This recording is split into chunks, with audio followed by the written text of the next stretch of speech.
Hi guys, welcome to code tectonic channel. आज हम start करेंगे सी प्रोग्रामिंग लैंग्वेज का second lecture.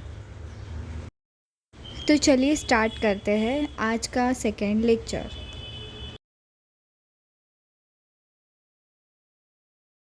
Very simple. Variable को ऐसे समझो जैसे कि बॉक्स का नाम होता है वेरिएबल नेम और बॉक्स का टाइप होता है डेटा टाइप। टाइप बताते ही कि इस बॉक्स में किस टाइप का डेटा रखोगे। ओके, एग्जाम्पल बोलते हुए टाइप करो, हाईलाइट करो।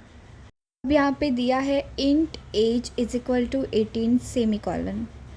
सो अब ये होता है इन टाइप का एज बॉक्स जिसमें 18 रखा है। देन की पॉइंट्स है int type age name 18 is equal to value. आगे प्रोग्राम में जब भी एज लिखोगे कंपाइलर समझेगा कि आप इस बॉक्स की वैल्यू यूज़ कर रहे हो। समझा? आगे प्रोग्राम में आप जब भी एज लिखोगे कंपाइलर समझेगा कि आप इस बॉक्स में वैल्यू यूज़ कर रहे हो। कंप्यूटर मेमोरी में ये बॉक्स एक जगह बन जाता है, एड्रेस, उसे एड्रेस कहते हैं। और अभी एड्रेस में मत जाओ, बस इतना समझो कि ये वैल्यू स्टोर हो गई। ओके, अब मैं एक बात बताती हूँ। वेरिएबल नेम्स में स्पेस नहीं, नंबर से स्टार्ट नहीं, कीवर्ड्स इन फ्लोट का नाम मत रखना। ओके, अब आता है data types in C. Most common data type याद रखने लायक int, float, double, char. Okay, पूरे नंबर इंट में ना पूरे नंबर्स जैसे 10, -5, 200 लाइक ऐसा होता है इंट में। एंड फ्लोट में डेसिमल नंबर्स लाइक 3.14, 445.6 ये पॉइंट में होता है। एंड डबल जैसे फ्लोट से ज़्यादा एक्यूरेट डेसिमल लाइक 3.14159 ऐसे कुछ ज़्यादा नंबर्स होते हैं, वो डबल में आते हैं। एंड कैर होता है ना जो लाइक कैरेक्टर, उसको हम शॉर्ट में कैर बोलते हैं। सिंगल कैरेक्टर, कैर में सिंगल कैरेक्टर होते हैं लाइक A, B, 1 या C या D, ऐसे कुछ भी सिंगल होते हैं। सी एक सिंपल है। फ्लोट और डबल दोनों डेसिमल रखते हैं, डबल ज़्यादा प्रिसाइज होते हैं और कैर में सिर्फ एक कैरेक्टर जाता है, इसीलिए सिंगल कोट्स। ओके, अब ये आपको समझ में आ गया होगा। अब आगे बढ़ते हैं format specifiers, that is printf, scanf के साथ। आपने तो ये सुना ही होगा। ओके, अब जब प्रिंट या इनपुट करते हो, आप जब प्रिंट या इनपुट करते हो कंपाइलर को बताना पड़ता है कि डेटा किस टाइप का है, इसलिए हम फॉर्मेट स्पेसिफायर्स यूज़ करते हैं। ओके, यहाँ पे दिया है %d इंटीजर। ओके, %f मतलब float, %if double, %c character, %s मतलब होता है string, character array. Okay, precision important है कि फ्लोट मार्क्स 85.5।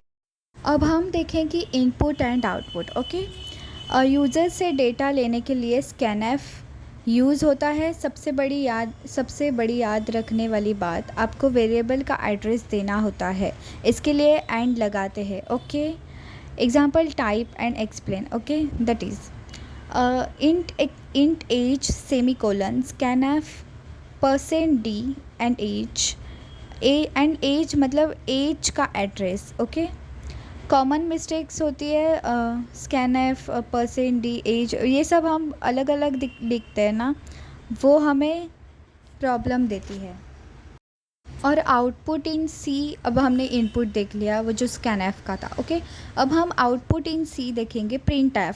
प्रिंटफ स्क्रीन पर आउटपुट दिखाता है, हम प्लेस होल्डर्स यूज़ करते हैं। ओके, अभी हम प्रिंटफ में जो भी हम टाइप करेंगे वो हमें आउटपुट में शो होगा। ओके, चलिए अब कंप्लीट प्रोग्राम लिखते हैं। एज, मार्क्स और grade input. Okay, neatly print करना। ओके, अब हम करेंगे। अब पहले एज के लिए %d, फिर मार्क्स के लिए %f और ग्रेड के लिए %c हमने इनपुट लिया है। ओके, देन %.2f से मार्क्स 2 डेसिमल तक आएंगे। देन आप ये प्रोग्राम फर्स्ट प्रोग्राम आप बुक में भी अच्छे से लिख सकते हो। अगर आप फर्स्ट प्रोग्राम लिख लोगे तो आपको बेसिक सब अच्छे से आएगा। अब हम कंपाइल करेंगे। कंपाइल में यहाँ पे ज़ीरो एरर्स में ज़ीरो दिखेगा तो ही आगे रन हो पाएगा। अब हमने एंटर योर एज किया है तो हमने 18 दिया है। Enter your marks, okay. ये सब हमें, यानी कि हमारा प्रोग्राम सक्सेसफुली रन हो चुका है।